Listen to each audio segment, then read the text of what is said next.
Anatomie, 3. Toutes les propositions suivantes concernant les ligaments de l'articulation temporomandibulaire sont exactes, sauf une. Laquelle? A. Le ligament, ou rafé, ptérygo-mandibulaire s'insère sur la mandibule en arrière de l'insertion du muscle constricteur supérieur du pharynx. B.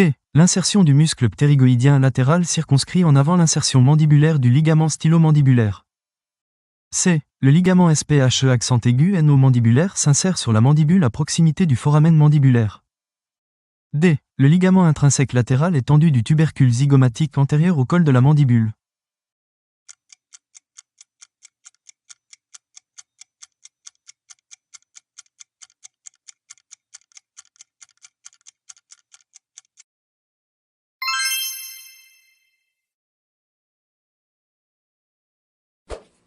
Toutes les propositions suivantes concernant l'artère subclavière sont fausses, sauf une. Laquelle? A. L'artère subclavière droite est plus profonde, plus postérieure, que l'artère subclavière gauche. B. Elle décrit une courbe concave vers le bas, en rapport avec le dôme pleural. C. Elle passe en avant du tubercule de Liffrand. D. Elle donne toutes ses collatérales dans son segment rétroclaviculaire.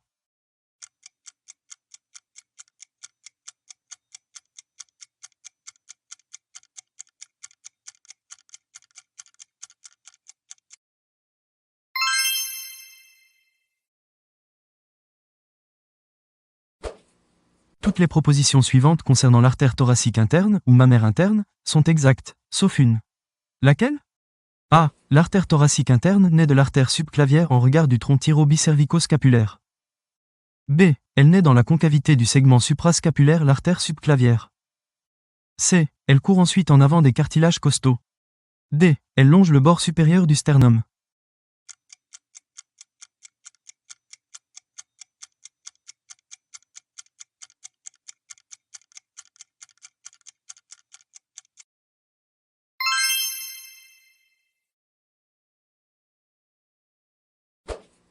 Toutes les propositions suivantes concernant le nerf laryngé récurrent sont exactes, sauf une. Laquelle?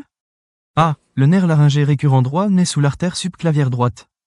B. Le nerf laryngé récurrent gauche est plus profond, plus postérieur, que le nerf laryngé récurrent droit. C. Le nerf laryngé récurrent gauche est situé dans un dédoublement de l'aponévrose cervicale profonde. D. Au niveau cervical, le nerf laryngé récurrent gauche est situé dans l'angle ésoptrachéal.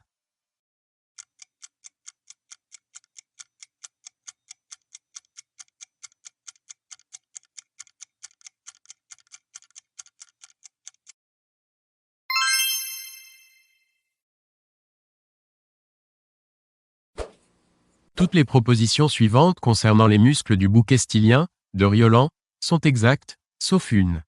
Laquelle? A. Le muscle styloïoïdien est le plus latéral des muscles du bouquet stylien. B. Le muscle styloïoïdien s'insère sur l'os hyoïde par deux digitations séparées par le tendon intermédiaire du muscle digastrique. C. La face latérale de l'artère carotide interne est croisée par le muscle styloïoïdien. D. Le muscle styloglosse est satellite du nerf glossopharyngien, 9.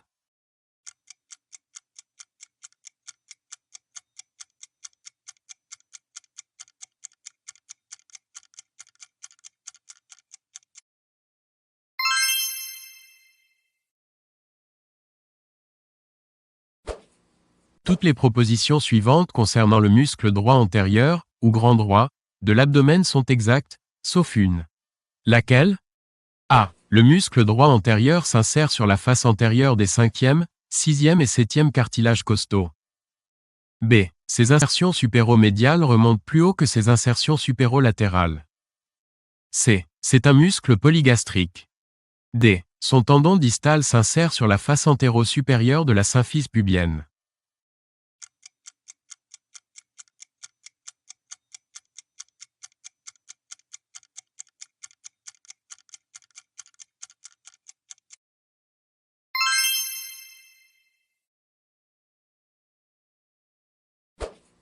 Toutes les propositions suivantes concernant le muscle oblique interne, ou petit oblique, de l'abdomen sont exactes, sauf une.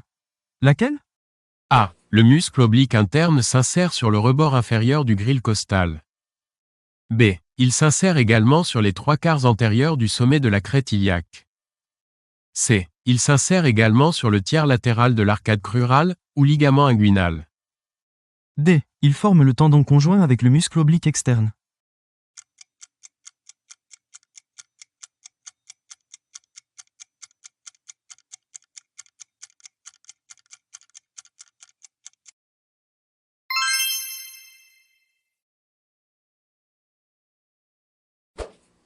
Toutes les propositions suivantes concernant le centre tendineux ou centre phrénique du diaphragme sont exactes, sauf une.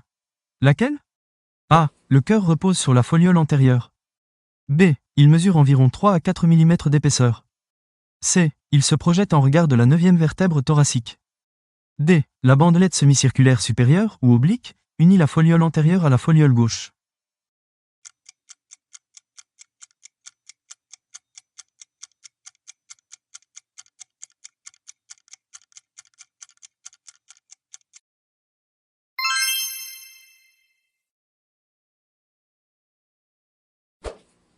Toutes les propositions suivantes concernant les insertions sternales et chondro-costales du diaphragme sont exactes, sauf une. Laquelle? A. Les arcades de Sénac s'insèrent sur les 3 dernières côtes. B. Les arcades de Sénac sont reliées à la partie postérieure du centre phrénique, ou centre tendineux, par des fibres musculaires.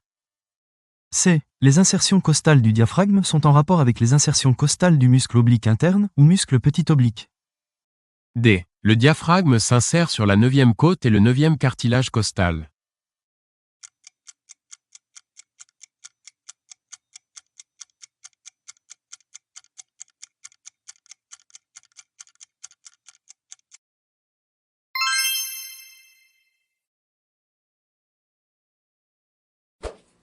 Toutes les propositions suivantes concernant la vascularisation du diaphragme sont exactes, sauf une. Laquelle? A. L'artère phrénique supérieure est satellite de la partie basse du nerf phrénique. B. L'artère phrénique inférieure naît de l'aorte abdominale. C. L'artère thoracique interne participe à la vascularisation artérielle du diaphragme. D. Les veines phréniques se jettent dans le segment thoracique de la veine cave inférieure.